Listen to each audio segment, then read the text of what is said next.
Bonjour à tous. Bon, aujourd'hui encore, on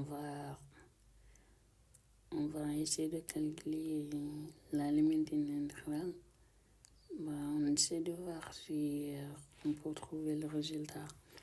On essaie d'appliquer aussi aujourd'hui un nouveau théorème que je dirais qui est beaucoup plus facile qu'un théorème des cours qu'on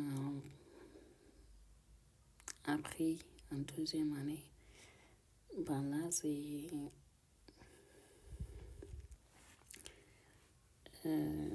j'ai la limite n tend vers plus l'infini de l'intégrale de 0 à 1 de n au cube sur 1 plus nx de dx. En gros, je voulais dire, c'est est-ce qu'on peut intervertir entre limite et intégrale en fait? Parce que l'idée c'est ça.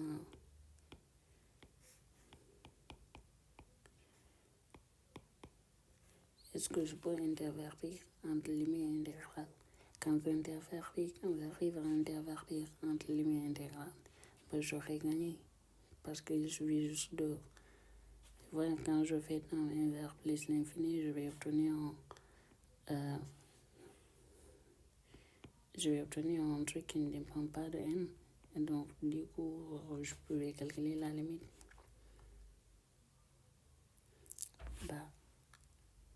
Avant, ce qu'on appliquait, avant c'était un projet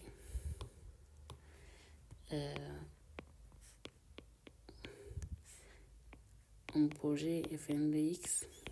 En gros, c'est n is au cube sur 1 plus nx.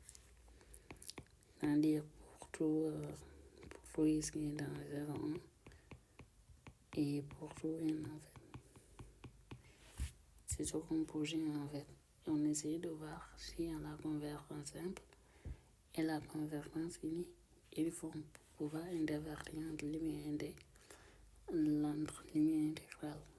Aujourd'hui, ce que nous allons voir, c'est bien sûr, il faut la convergence simple, mais aussi on va appliquer un nouveau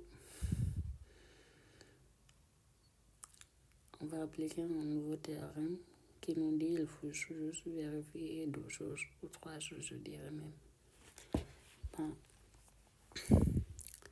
Pour l'instant, on essaie de vérifier la convergence simple.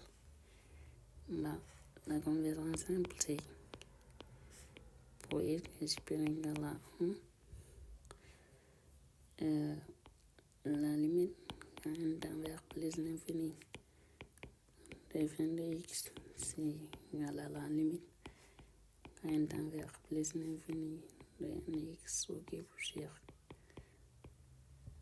1 sur 1 plus nx. Ça, c'est égal à x au carré. Là, je peux dire qu'on a la convergence. On a la convergence simple de ma suite de fonction vers une fonction qui vaut x carré. Maintenant, le nouveau théorème, c'est le théorème de convergence dominée. En fait, le théorème de convergence dominée nous dit qu'il faut avoir la convergence. C'est-à-dire, il faut que ta suite de fonctions converge vers une limite simple. Et aussi, il faut également pouvoir majorer ta suite de fonctions par une fonction qui ne dépend pas de ton paramètre. Et ici, le paramètre, c'est n. Il ne dépend pas de n. Donc, si on arrive à faire ces deux choses, et que ta suite de fonctions et ta fonction z, c'est une fonction qui est intégrable, qui est limite intégrable, alors on peut intervertir entre limite intégrale. Et maintenant, c'est ce qu'on va essayer de faire. Là, là, on applique la domination, on essaie de dominer.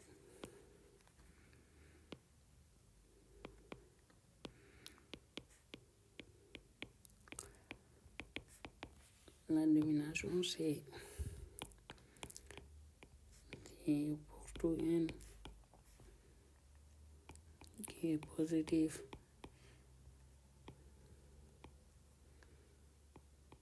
et pour tout x qui est dans 0,1,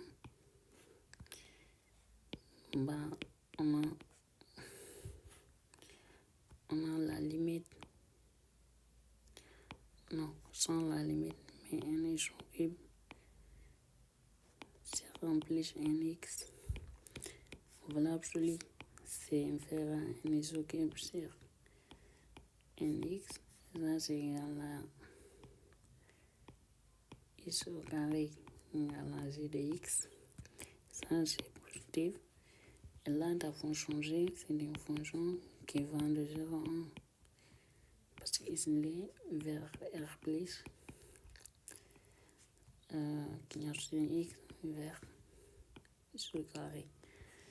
Et là, ce qu'on peut dire, c'est que on peut dire la fonction g est intégrable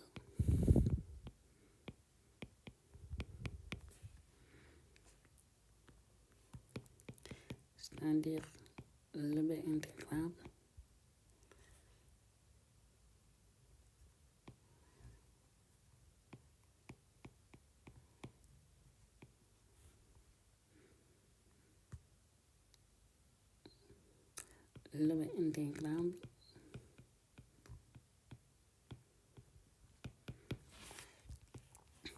bah, pourquoi? Parce que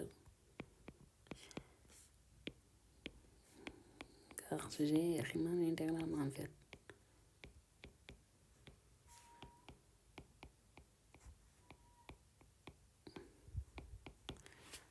Une fonction est Riemann intégrable si la fonction est définie sur, si la fonction est définie et contenue sur un intervalle fermé borné, là on peut dire la fonction est Riemann intégrable en fait. Et là, g est définie et contenue sur l'intervalle 0,1. C'est la fonction qui vaut x carré, donc une fonction qui est évidemment contenue sur tout intervalle fermé borné, il est contenu même sur R, en particulier sur 0,1. Donc là, on a gagné. Maintenant, on a vérifié les hypothèses du théorème de convergence dominée. Donc là, on peut appliquer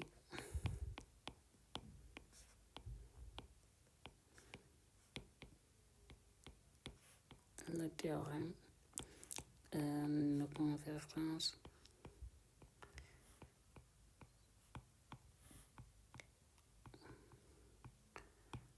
dominée.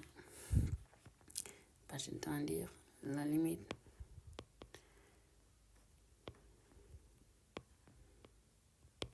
à n tend vers plus l'infini de l'intégrale de 0 à 1 de n is au cube sur 1 plus nx d de x. En gros, c'est égal à l'intégrale de 0 à 1 de la limite à n tend vers plus l'infini de n is au cube sur 1 plus nx d de x. Ça, c'est égal à l'intégrale de 0 à 1 de son carré d de x. Et ça, c'est égal à, on est d'accord, c'est égal à 1 tiers. Donc, là, je pense que c'est beaucoup plus facile d'utiliser ce théorème que d'utiliser, de passer par là, que de dire la fonction, la suite de fonctions converge simplement vers une limite simple et aussi d'essayer de prouver qu'on a la convergence uniforme de la suite de fonctions vers la limite simple en fait. Là, il suffit juste que, là, pour appliquer ce théorème, comme j'ai dit, il faut convergence de la suite de fonction vers une limite simple, évidemment, et également aussi pour pouvoir intervertir une manque en axiome à vérifier, c'est-à-dire essayer de majorer ta suite de fonction. Tu majoures ta suite de fonction par une fonction g, tu essaies de le borner en tout cas, tu majores tes minoirs et tout, par une fonction g qui ne dépend pas de nos paramètres. Là, comme j'ai dit tout le temps, le paramètre c'est n. Maintenant, on doit majorer notre fonction suite de fonctions par une fonction g qui ne dépend pas de n. Et c'est le cas qu'on a fait ici. Et donc, on pouvait maintenant intervertir entre limite et intervalle et pouvoir trouver le résultat qu'on cherchait.